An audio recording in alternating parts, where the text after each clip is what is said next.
En la mañana del 6 de diciembre de 2025 ocurrió algo que debería haber sido la noticia principal en todos los grandes medios occidentales, algo que debería haber provocado reuniones de emergencia en las capitales de la OTAN, algo que representa la escalada más peligrosa en esta guerra que ya lleva casi 4 años. Las fuerzas ucranianas lanzaron un ataque con drones en Rusia contra la base de bombarderos Engels 2 en el Oblast de Saratov, hogar de los bombarderos nucleares Tu-95 y Tu-160. Permítanme ser absolutamente claro sobre lo que eso significa. Esta no es una base de operaciones avanzada cerca de la frontera con Ucrania. No es una instalación táctica. Este es uno de los activos nucleares estratégicos más importantes de Rusia, hogar de los bombarderos que forman un componente clave de la tríada nuclear rusa, el avión capaz de lanzar armas nucleares a cualquier lugar del planeta, y Ucrania acaba de atacarlo. Ahora, si crees que esto es solo otro ataque táctico en la dinámica de represalias de esta guerra, si piensas que Ucrania está ejerciendo su derecho a defenderse, atacando objetivos militares, estoy aquí para decirte que estás pasando por alto la importancia estratégica y el peligro extraordinario de lo que acaba de suceder. Ucrania ha cruzado una línea que ni siquiera en los días más oscuros de la Guerra Fría se cruzó. Han atacado directamente la infraestructura nuclear estratégica de Rusia. Y el hecho de que los medios occidentales estén minimizando esto, el hecho de que no haya una diplomacia de emergencia visible, el hecho de que no estemos viendo esfuerzos serios para desescalar, me indica que nadie en Washington o Bruselas entiende completamente lo cerca que estamos de un error de cálculo catastrófico. He dedicado toda mi carrera a estudiar la estrategia nuclear, la teoría de la disuasión y la dinámica de la escalada. He simulado en juegos de guerra escenarios que involucran conflictos entre grandes potencias, y lo que estoy viendo desarrollarse en este momento me aterra de una manera que pocas cosas en mi vida profesional lo han hecho. Permítanme explicarles exactamente lo que sucedió, por qué es importante, cuál será probablemente la respuesta de Rusia y por qué. Esto cambia fundamentalmente la trayectoria de esta guerra, de formas que vuelven obsoleto todo análisis previo. Pero primero dime en los comentarios desde dónde estás viendo esto, porque lo que suceda a continuación afecta a cada persona en este planeta, no solo a ucranianos y rusos. Esta es la narrativa que los medios occidentales promueven, la versión filtrada para hacerte pensar que todo está bajo control. La noche del 5 al 6 de diciembre, Ucrania atacó con drones la base aérea Engels 2 en el Oblast de Saratov como parte de su campaña para degradar las capacidades militares rusas. Funcionarios ucranianos, específicamente Andriy Kovalenko, jefe del Centro para Contrarrestar la Desinformación de Ucrania, confirmaron que drones ucranianos atacaron la base, describiéndolo como un objetivo militar legítimo, porque los bombarderos 295 y 2160, usados para atacar ciudades e infraestructuras ucranianas, la narrativa enfatiza que Ucrania se está defendiendo, que Rusia ha estado lanzando ataques desde esta base, y que Ucrania tiene derecho de atacar instalaciones militares ofensivas. Los funcionarios occidentales han sido cuidadosamente ambiguos. El mensaje sutil es que esto es solo otro acontecimiento en la guerra, que Ucrania demuestra que puede alcanzar profundamente territorio ruso y que esto demuestra su determinación y capacidad. Algunos analistas incluso celebran esto como una señal de que la tecnología e inteligencia proporcionadas por Occidente están permitiendo a Ucrania atacar objetivos estratégicamente importantes. El tono general es de normalidad, como si fuera solo otro ataque con drones en una guerra que ya ha visto miles de ataques de este tipo. Hay solo un problema catastrófico con todo este enfoque. Ignora por completo lo que realmente significa atacar una base nuclear estratégica en términos de amenaza, percepción y posible respuesta rusa. Permítanme darles los hechos que deberían dominar cualquier análisis estratégico serio, pero que están siendo enterrados o ignorados. Engels 2 no es simplemente otro aeródromo militar. Es una de solo 2 bases de bombarderos estratégicos en Rusia, siendo la otra ucraniana en el lejano oriente. Engels 2 alberga aproximadamente entre 30 y 40 bombarderos estratégicos Bear 295 MS y dos Blackjack 160.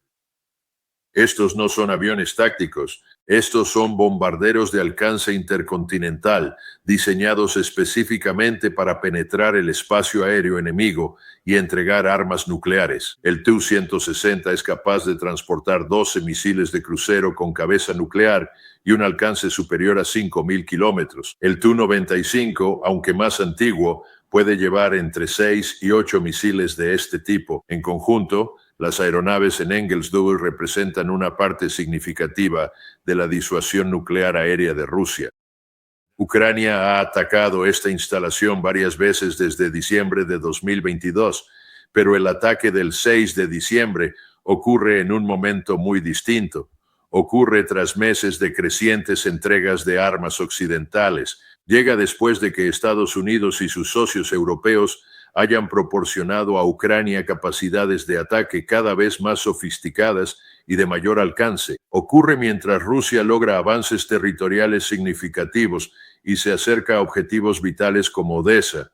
Además, el liderazgo ruso ha advertido que ataques a instalaciones estratégicas podrían desencadenar una respuesta rusa diferente, incluyendo armas nucleares tácticas o ataques convencionales masivos contra centros de toma de decisiones. Esto no es hipotético. El presidente Putin, en múltiples discursos el último año, ha dejado claro que Rusia se reserva el derecho de usar todos los medios disponibles, incluidas las armas nucleares, si percibe una amenaza existencial para el territorio ruso o sus capacidades de disuasión estratégica. Atacar una base de bombarderos nucleares estratégicos es la línea roja que la doctrina nuclear rusa identifica como potencialmente justificante de una respuesta nuclear. Permítanme ser claro sobre la cronología y el contexto, porque importa enormemente.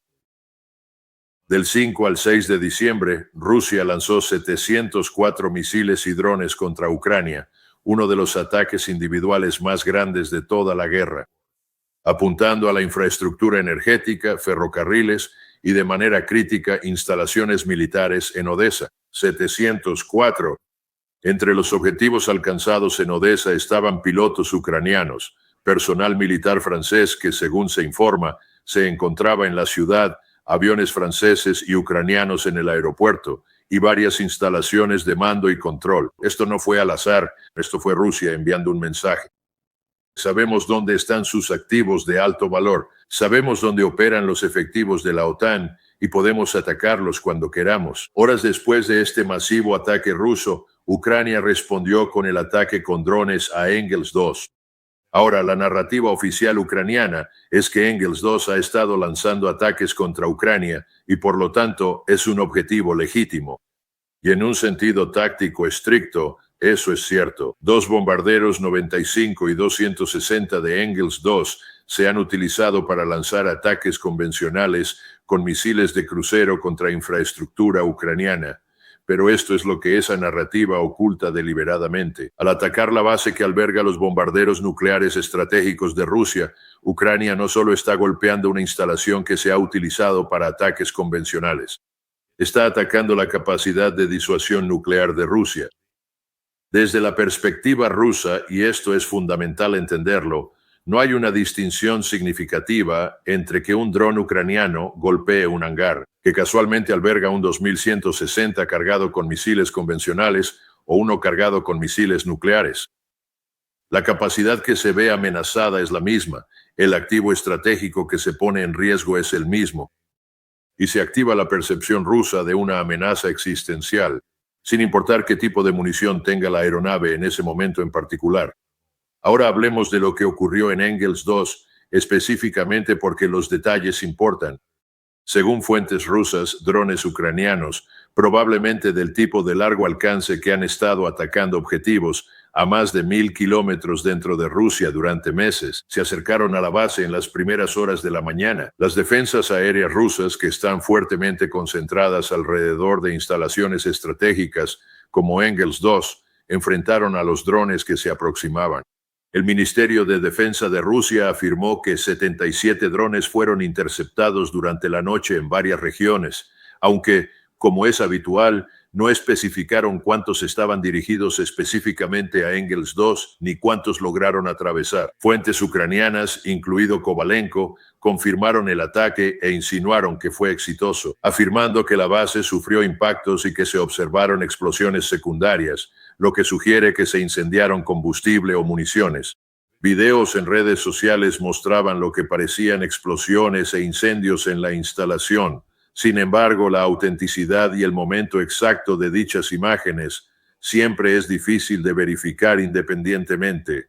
Lo que sabemos con certeza es que Ucrania atacó la base, y no es la primera vez, ya que anteriormente atacaron Engels 2 en diciembre de 2022, enero de 2023 y tan recientemente como en noviembre de 2025. Y que cada ataque sucesivo demuestra la mejora de la capacidad ucraniana para alcanzar profundamente territorio ruso a pesar de las sofisticadas defensas aéreas. El efecto acumulativo de estos ataques es significativo, aunque el daño físico a las aeronaves sea limitado, aunque las defensas rusas intercepten la mayoría de los drones entrantes, el mensaje estratégico es inconfundible. Las instalaciones militares rusas más sensibles no están a salvo. El disuasorio estratégico ruso es vulnerable. Y Ucrania, con el apoyo de Occidente, tiene tanto la capacidad como la voluntad de atacarlos. Permítanme conectar esto con el panorama estratégico más amplio, porque nada de esto está ocurriendo de forma aislada. Mientras Ucrania lleva a cabo estos ataques en profundidad dentro de Rusia, las fuerzas rusas avanzan metódicamente hacia objetivos que alterarían fundamentalmente el mapa estratégico de esta guerra. Específicamente, las fuerzas rusas están ahora a distancia de ataque de Odessa, el mayor puerto que le queda a Ucrania y su principal vía económica de conexión con el mundo. Según múltiples fuentes, incluyendo análisis de observadores militares y declaraciones de funcionarios ucranianos, las fuerzas rusas han estado avanzando en la región de Zaporilla, moviéndose hacia el oeste a lo largo del frente sur. Lo más crítico es que los informes indican que las fuerzas rusas se están acercando a la propia ciudad de Zaporilla, amenazando los puentes sobre el río Dnieper que son vitales para la logística ucraniana. El 6 de diciembre, funcionarios ucranianos cerraron la autopista E-211 cerca de Pechenegi y la autopista T-2104 que conecta Kharkov con Vovchansk debido a los avances rusos en el fuego de artillería. Además, un ataque con misiles alcanzó la presa del embalse de Pachini, interrumpiendo el tráfico. Estos no son movimientos tácticos aislados. Esto es Rusia cortando sistemáticamente la logística ucraniana y posicionando fuerzas para un gran avance operacional. El avance alarmante es el enfoque ruso en puentes. Rusia ha intensificado ataques con drones contra puentes en la frontera Zaporilla-Dnipropetrovsk, incluyendo el puente sobre el río Haichur en Andreevka. ¿Por qué es esto importante? Porque si Rusia logra aislar o destruir los cruces clave de los ríos, puede atrapar a las fuerzas ucranianas en la orilla oriental del Dnieper, cortar refuerzos y suministros y crear las condiciones para un cerco y un colapso. Ahora permítanme explicar la importancia geográfica y estratégica de lo que está ocurriendo, porque necesitan entender el objetivo final para el que Rusia se está posicionando.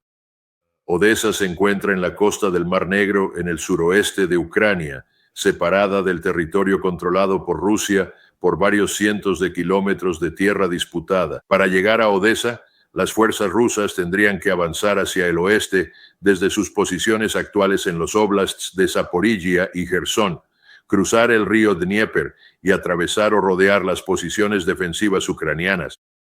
Esto no es área fácil y las fuerzas ucranianas tienen defensas, esto es la realidad.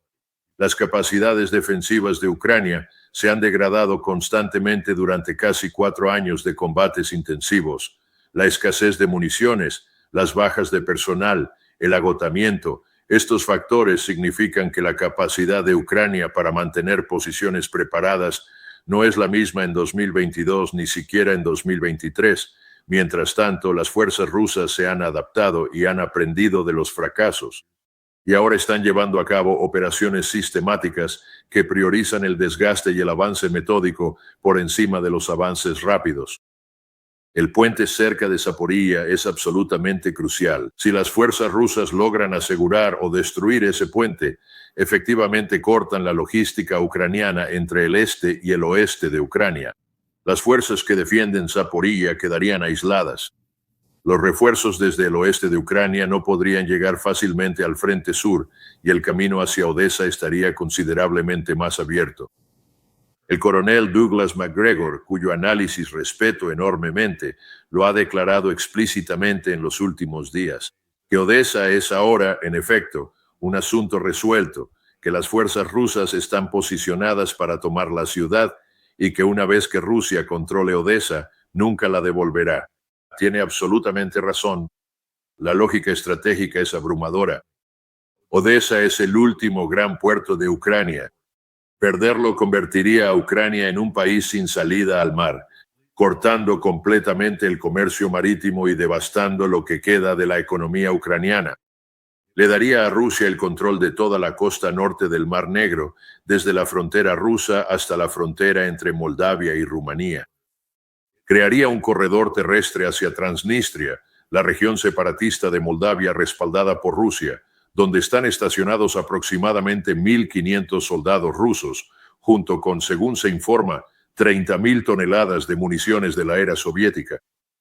Y pondría a Ucrania donde la ayuda militar occidental no podría sostener la resistencia ucraniana, ya que no se podría entregar ayuda eficientemente ni exportar bienes para financiar la guerra. Ahora, aquí es donde los ataques del 6 de diciembre en Odessa y la respuesta ucraniana en Engels II se unen en un patrón preocupante. Rusia golpeó duramente Odessa, atacaron a pilotos ucranianos, atacaron a personal militar francés, confirmando lo que muchos de nosotros hemos sabido durante meses. Personal de la OTAN, incluidos fuerzas especiales y asesores franceses, están operando dentro de Ucrania, y no solo en áreas traseras, sino en zonas operativas avanzadas. Destruyeron aviones franceses y ucranianos en el aeropuerto de Odessa. Esto fue Rusia demostrando que saben exactamente dónde están los objetivos de alto valor. Pueden alcanzarlos y los van a atacar. Es un mensaje para Ucrania. Tu ciudad más importante que queda está a nuestro alcance. Es un mensaje para Francia y la OTAN. Su gente no está a salvo y sabemos que están allí. Y es un mensaje para Occidente en general. Estamos preparados para escalar si ustedes continúan escalando. La respuesta de Ucrania fue atacar Engels II para golpear la base de bombarderos nucleares estratégicos de Rusia. Ahora, algunos en Occidente verán eso como un acto de desafío ucraniano, como que Ucrania demuestra que no se dejará intimidar. Pero déjenme decirles cómo lo ve Rusia. Rusia ve a un apoderado respaldado por Occidente atacando el elemento disuasorio nuclear de Rusia en respuesta a que Rusia lleva a cabo ataques legítimos contra objetivos militares en una zona de guerra. Rusia ve esto como cruzar un umbral que cambia fundamentalmente la naturaleza del conflicto. Y ahora Rusia se enfrenta a una decisión. ¿Absorben este ataque como han absorbido ataques previos a Engels II y continúan con su estrategia metódica? ¿O responden de una manera que deje absolutamente claro a Ucrania y a Occidente que nuevos ataques a instalaciones estratégicas desencadenarán consecuencias que nadie quiere contemplar? Las opciones de Rusia son cruciales para entender el rumbo de esta guerra. Opción 1. Rusia mantiene su estrategia, absorbe el ataque a Engels II y responde proporcionalmente con más ataques convencionales contra objetivos ucranianos, como instalaciones de mando, centros de decisión e infraestructura. Esta es la respuesta más probable a corto plazo, ya que Putin prefiere la paciencia estratégica a la represalia impulsiva. Pero la paciencia tiene límites, y esos límites están siendo puestos a prueba. Opción 2. Rusia incrementa drásticamente los ataques convencionales, lo que podría incluir atacar edificios gubernamentales en Kiev, golpear ubicaciones conocidas de altos mandos ucranianos o atacar objetivos en el oeste de Ucrania que antes habían estado fuera de los límites. Esto sería una señal de Rusia de que los ataques a instalaciones estratégicas serán respondidos con ataques contra los que Ucrania no puede defenderse. Y eso pondría en riesgo a la dirigencia ucraniana. Opción 3, y aquí es donde la situación se vuelve peligrosa. Rusia utiliza esto como justificación para cambiar el marco legal y operativo de la guerra, pasando de lo que Putin ha llamado una operación militar especial a una guerra a gran escala. Esto no es solo una cuestión de semántica. En la ley rusa y en la doctrina militar, la distinción es importante. Una operación militar especial tiene limitaciones autoimpuestas en cuanto a movilización, selección de objetivos y la escala de la fuerza aplicada. Una guerra a gran escala elimina esas limitaciones. Putin ha declarado explícitamente en las últimas semanas que Rusia es capaz de pasar a una postura de guerra total si es necesario, y que la decisión depende de las acciones de Occidente. Un ataque a una instalación nuclear estratégica podría ser perfectamente el detonante que lleve a Rusia a declarar formalmente la guerra, movilizar fuerzas adicionales y eliminar toda restricción en la selección de objetivos. Opción 4. El escenario de pesadilla. Rusia decide que los ataques a instalaciones nucleares estratégicas constituyen una amenaza existencial, justificando una respuesta nuclear. La doctrina nuclear rusa incluye el uso de armas nucleares en respuesta a ataques convencionales que amenacen sus fuerzas nucleares o representen una amenaza existencial para el Estado. Atacar Engels II, base que alberga bombarderos con capacidad nuclear, encaja. ¿Rusia realmente usaría armas nucleares tácticas en Ucrania? Creo que la probabilidad sigue siendo relativamente baja, pero no es cero, y ciertamente es más alta hoy que antes. Ucrania comenzó a atacar instalaciones nucleares estratégicas. Un ataque nuclear táctico, quizás contra un objetivo militar ucraniano en una zona relativamente despoblada, sería la forma en que Rusia enviaría el mensaje definitivo. No toleraremos ataques contra nuestras capacidades estratégicas y estamos dispuestos a cruzar límites que ustedes pensaban que eran impensables. Ahora hablemos del papel de Occidente en todo esto, porque Ucrania no realiza estos ataques en profundidad en el vacío. Los drones utilizados para golpear ángulos hacia nuestros sofisticados sistemas de largo alcance. Si bien Ucrania ha desarrollado una capacidad significativa de producción nacional de drones, la inteligencia de objetivos, los datos satelitales, la inteligencia de señales que permite a Ucrania localizar, rastrear y atacar objetivos a más de 1,000 kilómetros dentro de Rusia. Eso proviene de fuentes occidentales, principalmente de Estados Unidos. Estamos proporcionando la inteligencia, estamos proporcionando la tecnología y estamos aprobando tácitamente estos ataques, incluso si mantenemos una negación plausible en público. Desde la perspectiva de Rusia, esto es la OTAN atacando instalaciones nucleares estratégicas rusas, usando a Ucrania como intermediario. Eso no es propaganda rusa. Esa es una interpretación lógica de los hechos. Ucrania no podría realizar estos ataques sin el apoyo de Occidente. Por lo tanto, el apoyo occidental hace posibles estos ataques. Por lo tanto, Occidente es cómplice. Y si Rusia decide tomar represalias, no solo contra Ucrania, sino contra los facilitadores occidentales, no tendremos a nadie a quien culpar más que a nosotros mismos. Aquí es donde la falta de una supervisión adulta y seria en las capitales occidentales se vuelve realmente aterradora. ¿Dónde está la vía diplomática de salida? ¿Dónde está la desescalada? ¿Dónde están las negociaciones serias para terminar esta guerra antes de que se convierta en un conflicto entre la OTAN y Rusia? No veo nada de eso. Lo que veo, en cambio, es una escalada continua, entregas constantes de armas, un estímulo permanente a los ataques ucranianos más profundos dentro de Rusia y una ausencia total de pensamiento estratégico serio sobre dónde termina esto. El presidente Biden en sus últimos meses en el cargo parece estar desconectado. El presidente electo Trump ha hablado de terminar la guerra, pero no ha dado detalles y parece no comprender del todo la complejidad. Los líderes europeos están divididos. Algunos, como Macron, hablan con dureza de enviar tropas, mientras otros buscan desesperadamente salidas. Ucrania, enfrentando una amenaza existencial, toma decisiones cada vez más desesperadas, como atacar instalaciones nucleares rusas, porque no les quedan otras opciones. Permítanme hablar de la dimensión OTAN, porque aquí la desesperación se hace evidente.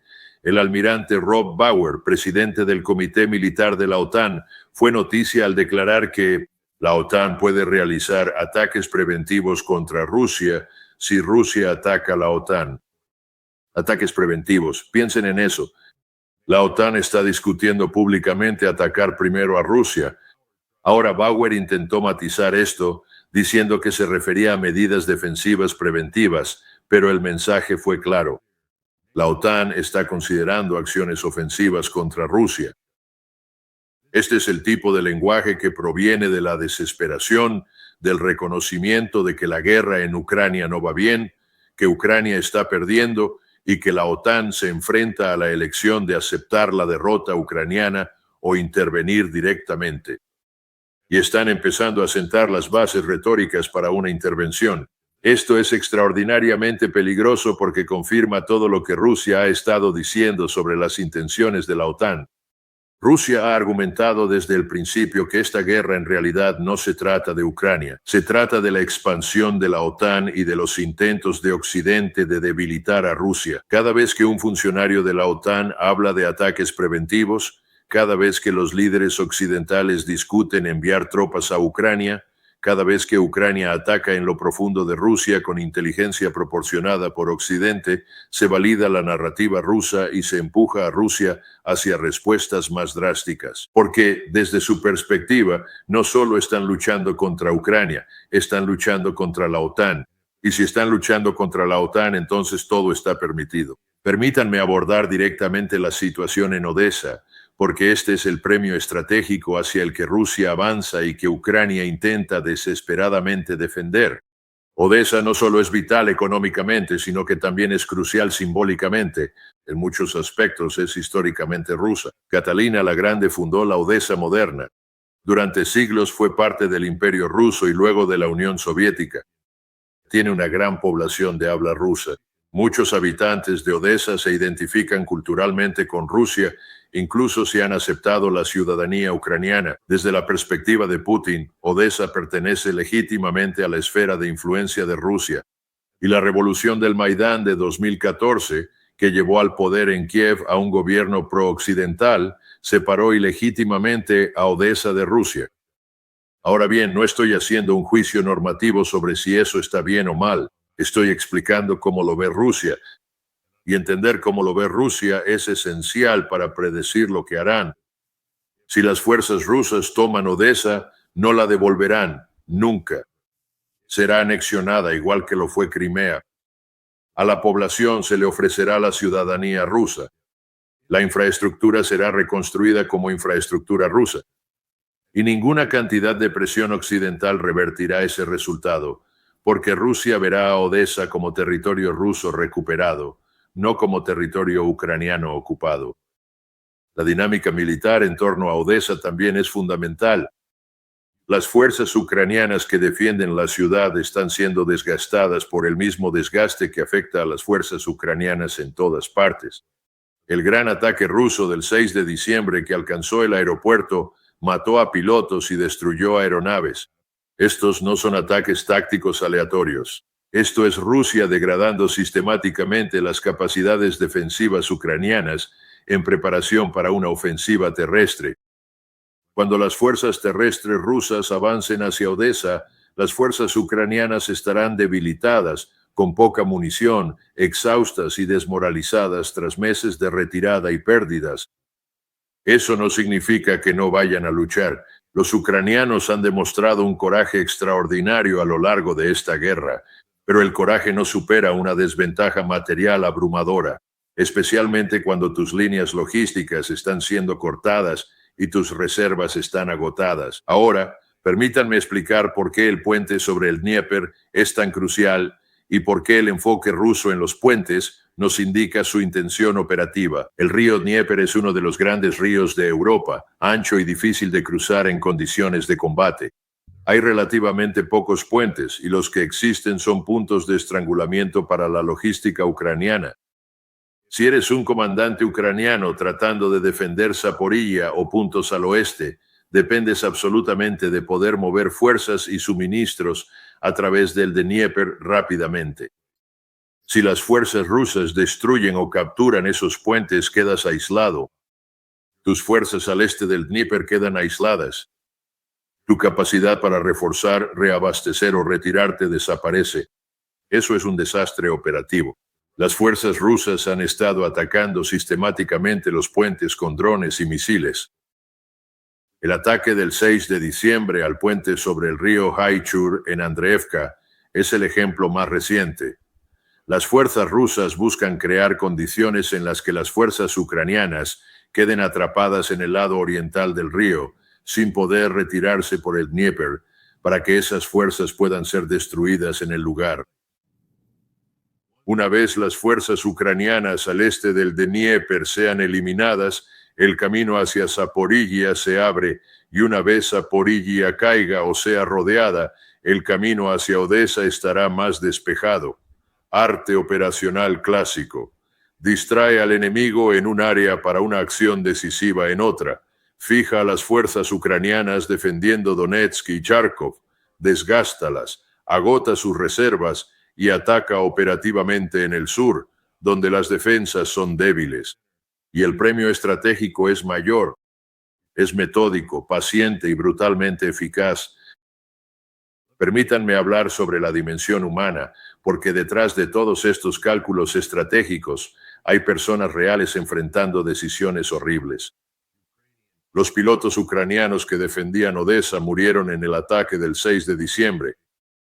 Personal militar francés que se encuentra allí asesorando, entrenando o incluso operando sistemas resultó muerto o herido. Esto no son abstracciones. Son seres humanos que creían estar sirviendo a una causa justa, defendiendo la soberanía de Ucrania, resistiendo la agresión, y están siendo asesinados en una guerra que sus líderes políticos no tienen un plan realista para ganar. El presidente francés Macron envió a ese personal militar a Ucrania. ¿Para qué? ¿Cuál es el objetivo estratégico?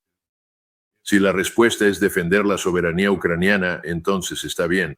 Pero cuando la soberanía ucraniana no puede ser defendida militarmente, dado el equilibrio de fuerzas, entonces enviar personal a morir por esa causa no es liderazgo, es negligencia criminal.